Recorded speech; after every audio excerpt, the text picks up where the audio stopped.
Today, we are digging into the incredibly complex world of Elon Musk and Tesla, but we're doing it through a really unique lens. See, this whole analysis comes from two AI models that crunched just a massive amount of data to cut through all the human stories, the hype, the narratives, and just focus on the raw numbers. So let's see what they found. And that quote right there, it really gets to the heart of it. This entire analysis is all about that gap. You know, the space between the stories we tell ourselves about a company and what the numbers on the page are actually saying. By filtering out all that narrative noise, the data reveals this just glaring contradiction right at the center of Tesla today. So, this brings us to what the AI calls the Great Tesla Paradox.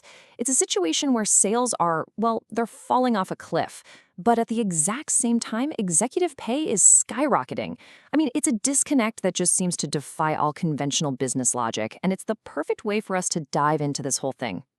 Okay, so let's just frame this with a simple question. How bad is the sales situation really?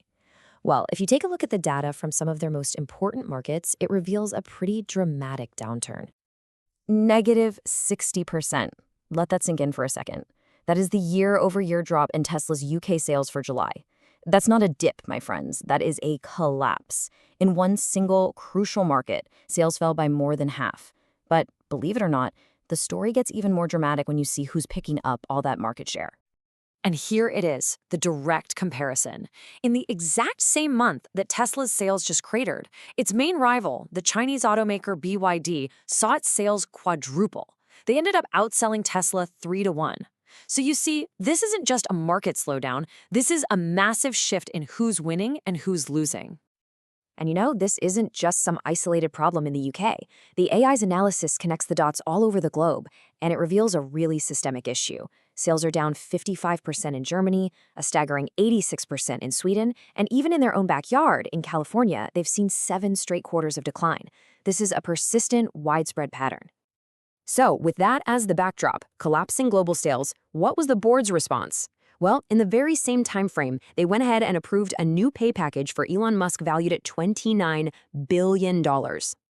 This leads to what the source material ironically calls the Elon Musk theory of pay. The idea, apparently, is that weakening performance actually justifies greater rewards because the CEO's story, his narrative value, this so-called pixie dust of futurism, is somehow more important than the actual numbers. It's a truly wild theory, and it really makes you want to take a deeper look at the company's governance. Yeah, this whole paradox, it really points to what you could call a full-blown crisis in governance. I mean, how can a company justify this level of pay in the middle of such poor performance? The answer seems to reveal some pretty deep structural issues around power, influence, and, well, accountability. And to really put this $29 billion package into perspective, just look at how other iconic founders are paid. Warren Buffett takes $100,000 a year.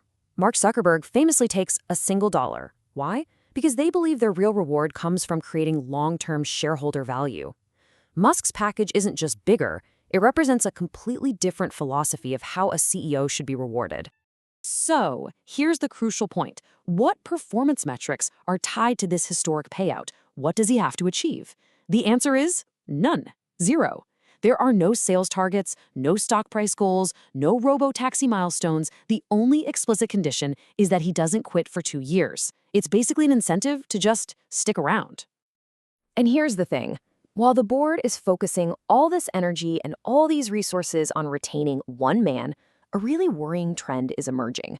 Key talent is heading for the exits. And we're not talking about junior people here. We're talking about leaders in core areas like battery technology, HR, and even the Optimus robot program, all leaving the company.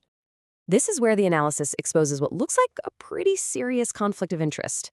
Okay, so Tesla's entire valuation is built on its promise to be an AI and robotics company, right?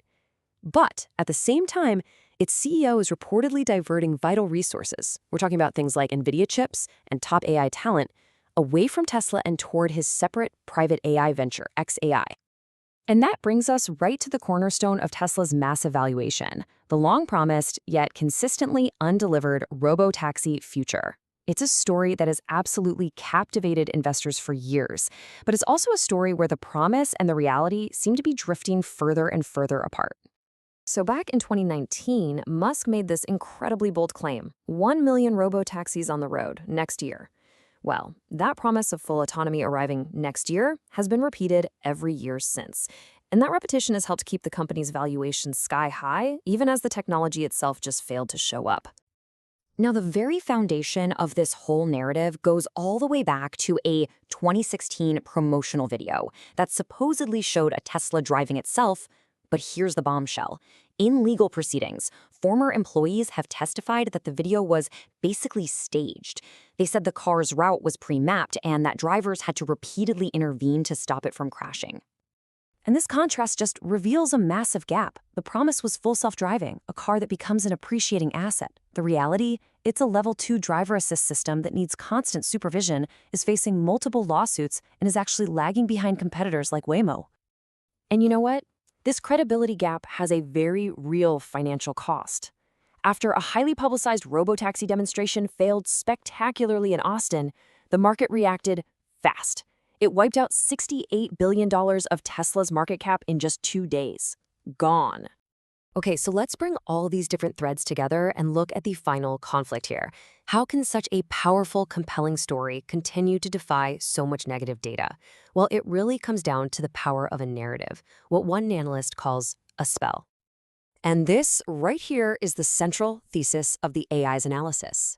Despite all the issues, the falling sales, the governance failures, the unfulfilled promises, the market continues to value Tesla based on the story of its future potential, not the cold, hard reality of its current performance.